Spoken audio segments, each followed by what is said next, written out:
Welcome to the whatever. The Ride or Die Podcast. Yeah, Say it. the Ride or Die podcast.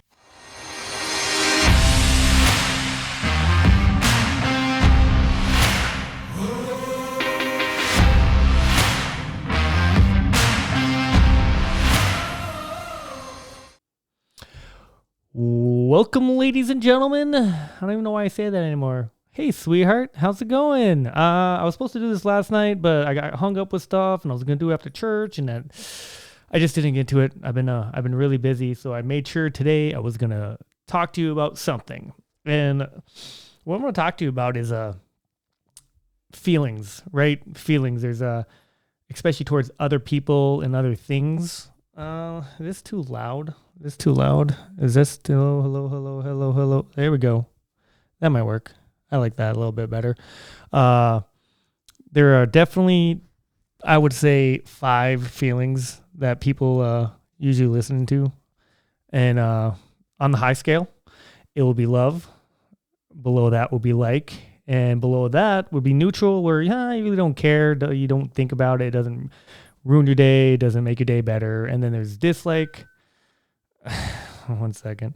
And there's dislike, where it may bother you, but you really don't care. It doesn't ruin your day. And then there's hate. When someone does something that you hate, it ruins your day, and you think about it all the time. When you think about it, it even ruins your day. I'm not going to talk about love and like, because I'm gonna do that on a different podcast. I know we talked about it not too long ago, like the definition of love, and it's so complicated. I just want to talk to you about it. I just want to get it right. But I've been dealing with a lot of dislike and quote unquote hatred, in a sense, just in life in general. Even myself, I dislike somebody, or some at a point where I hated someone's actions, and it kind of ruined my day, and I think I may have ruined someone else's day because of it. And I'll talk to you about that here in a little bit. But so right now I got this new job, and most people like me, but some people don't like me, and there's some people there that just complain and bicker about the stupidest things, and it drives me up the wall that they do that. And just like for example, on Mondays when we go and log in, there's always one computer that works and the other 3 don't ever work. And me, when Monday comes, well, I just go to the computer that works. But this other guy, he comes in, tries one computer, he goes, "This is stupid." Tries the other computer, "This is stupid." Tries the other computer, "This is stupid." And then he goes back to the computer that he knows that works, and he uses that, and he's like, "This is unacceptable," and stuff like that. And I'm like, today I didn't lose it. But he said something, and he goes, "This is stupid." And I looked at him, I go, "You know what's stupid?" He goes, "What?" And he goes, "Trying the same thing every Monday and getting mad at the same thing when you should just go to the computer that works." Like, who cares? The computers don't work. I don't know why they don't work. I'm not a savvy at computers, and I really don't care, right? I just go to the computer that works. But this gentleman just constantly goes to the same routine. It's like people in general, not all people, but a lot of people, they love to bicker. They love to be mad about stuff. It's like being mad at something gives you meaning. And I'll tell you right now, it is way easier to be mad at something than to just let it go. For whatever reason, that concept that people just letting the stupidest things go, it's really hard. That's why television's all about drama and other stuff, and it's just so weird to me. That's why I keep my nose out of other people's business, and how people just talk about other people. And I don't talk about people because no matter what, it comes back around. I don't care if it's good or bad. Of course, you always want to talk good about somebody, but when you talk bad about somebody, it comes around. There were some people at work, someone said something about me, then that person that they said it to told me. It's like, one, I don't care. I just said, that's cool, whatever. It doesn't bother me. But it gets back around, because if this person's talking about somebody, odds are that person's talking about you too, right? Just don't talk bad about people. Don't talk bad about anything. Don't, if you're going to talk something that bothers you, don't do it in such a negative way. Do it in a constructive way or something like that. I don't know. This just watching people lately is really there's a reason why I don't do a lot of things. Is because people just bug me. I like being by myself for whatever reason. I just enjoy it. So like even like, so I have this funny story, and I don't know how to tell you because it's super interesting. And so I was in Bismarck last week, and I was in town, and there was this girl I knew, and I didn't know her. I knew her from like Facebook, and we've been talking for quite some time. And she snapped me, and I was like, "Oh man, I'm in Bismarck. Let's go on a date." And she was like, "All right."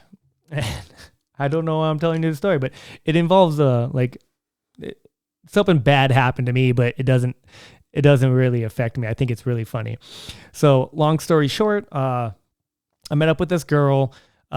She's around 25, cute, really into art, whatever. There's always this thing about girls and art. I very much enjoy girls that do art. I don't know why.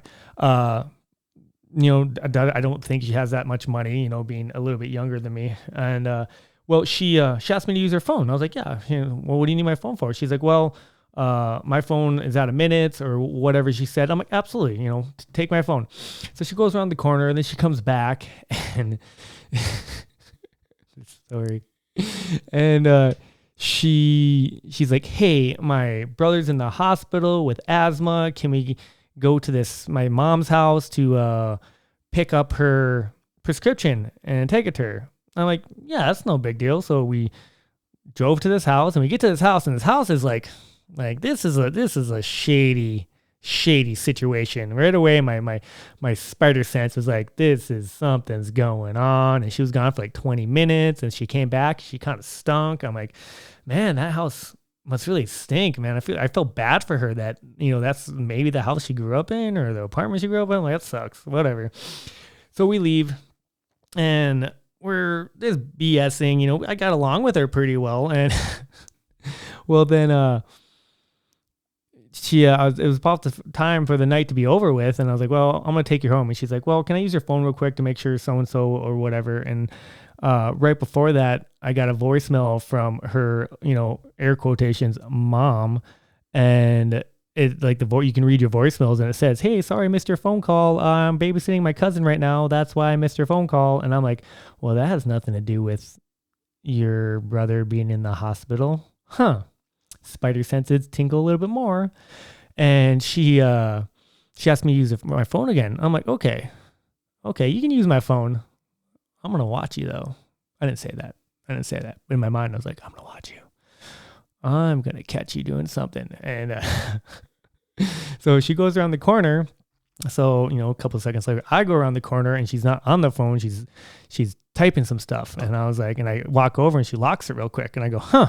She's like, can you unlock this for me? I go, sure. And she wouldn't give me my phone back. And so I pulled it, I unlocked it, and she was literally Venmoing herself $200 from my Venmo account. And I'm like, what? What? I was like, oh my God. I'm like, no, like I was nice enough to even take her home. I don't know why I'm too nice. But I took her home, and she gave me this pity story. I was like, whatever. Like, I didn't say anything. I dropped her off, and I'm like, so I look at my Venmo account, and she actually Venmoed herself $150 earlier, probably when she was on the phone with, air quotations, her mother, and she stole $150 from me. So I'm pretty sure, like, we went to a trap house and she got high. Hopefully you're old enough when you listen to this, but a trap house is a place for drugs. And like, I couldn't believe it. It's so funny that like I'm very much shortening this story and keeping a lot of things out, but is unbelievable that this person would do that. And like this happened, and I chalk it up as life experience. Venmo gave me my $150 back, by the way, so that's good. But it was like, I'm not mad about it. That is like, I've spent $150 on worse things, and definitely I probably put myself in a situation that probably wasn't the best. Now, me being a guy, that's one thing, but when you're older, just be careful, like, who are the people you hang around with. Like, some people are just snakes out there, and like that girl, she was definitely a snake. Now, if she's a meth head, crackhead, or whatever you want to say, like, hopefully she gets some help, because that sucks. Like, it ruins it for being, that young and, very pretty still. Like, it's gonna ruin her life if it's not ruining her life already. But just be very wary. Like, that was a crappy situation that I was in, and like, I wasn't mad. Like, I think is one of the, by far, went up to my worst date ever, but also my funniest date ever in my sense. I'm just like, just be careful, sweetheart. This world is crazy. Like, I want you to experience the world, and I'm not going to stop you ever from trying stuff out, but just be careful. There are some sneaky people out there. And plus, she definitely like manipulated me too with, being sad, right? Like, oh, poor me, help me, poor me. And like, I'm a sucker. I'm a sucker for a damsel in distress. I'll tell you that right now. I think you probably know that about me already, Rayleigh. And I know you have a kind heart too. So I just want you to be very wary of the people you help. Like that, like I got manipulated. This girl's like, oh no, me. And I was like, hey, I can help, blah this, blah that. Totally manipulated. Like, easily, hands down. It's not the first time a pretty girl's manipulated me like that. But just, you can't be mad about it. Like, I can't control that situation. I've definitely learned from it. Like, stop dating, stop going on dates and meeting stupid people. There's a good one. But you can't be mad. And like, there's another, so earlier, I'll get into this too. Earlier we were talking where, I'm pretty embarrassed, and karma kind of bit me in the ass. And I believe I believe God is a man, and I believe karma is a woman, because karma is ruthless. When karma hits, it's just like, oh, bam, boom, like, got you back. That's karma for you. And karma also bit me in the butt last week, and I feel actually really bad about it. So that goes back to talking about people. So I had a friend talk to me, and he's like, hey, I saw your ex-girlfriend, blah this. She said this, blah this, blah this. And that's the bad thing about friends. They're going to tell you a story to make the other person look bad, in a sense. That's the really bad thing about friends. They're always on your side. Make sure when you get old friends, when you're older, you got some neutral friends that will actually make you think about situations and not, make the other person look bad. And what ended up happening, and it was actually a very weird coincidence.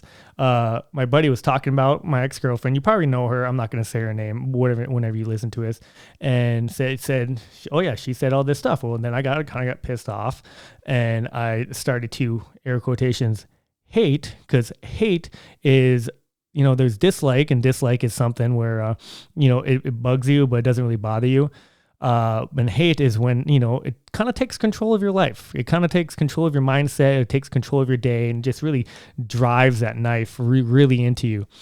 And I started that feeling like, okay, screw that girl. Like, I can't believe she would say that, like, dumb this, dumb that. And it wasn't even an hour later where she actually texted me. And I told her one time if she ever wants to see Broly, that if she just text me. And I'd let her take her. And she texted me, and I was like, no. I basically said, I don't think you respect me. I hear you saying some stuff about me. And she sent me a long text back, but I didn't even respond. I was so mad. I was like, no, I don't care. Well, coming last week, where all of a sudden I had to go to Bismarck for the night, and I had nobody to watch Broly. And I'm like, crap. What do I do? Broly's gonna basically be by himself for almost 2 days. And I was like, it just sucked. And my ex-girlfriend is the one person I know that wants to take him. And I felt so bad. And right away I thought, like, okay, karma, I got it. You win. I was definitely in the wrong. So I ended up having to apologize for my actions. And yeah, so lucky enough, she took Broly for the day and a half or whatever time she could take him. It was just that's what happens when you talk about people, especially like things get to you and it shouldn't. And that's another thing when you like don't like somebody, I don't like using the word hate because I don't really hate anybody. But when you don't like somebody, just don't close that door all the way. Even like your worst enemy. Don't close the door where you can't become friends. One of my favorite people ever, Justin, when we were in our early 20s, we had a party house, and me and him, we collided heads all the time. All the time we collided heads. And it was because we both had that really outgoing personality, kind of life of the party kind of people. Not saying I was the life of the party, but I like to have fun, and I liked attention, and I usually got it. And he was the same way. So we didn't like each other, but we liked each other. It was so weird.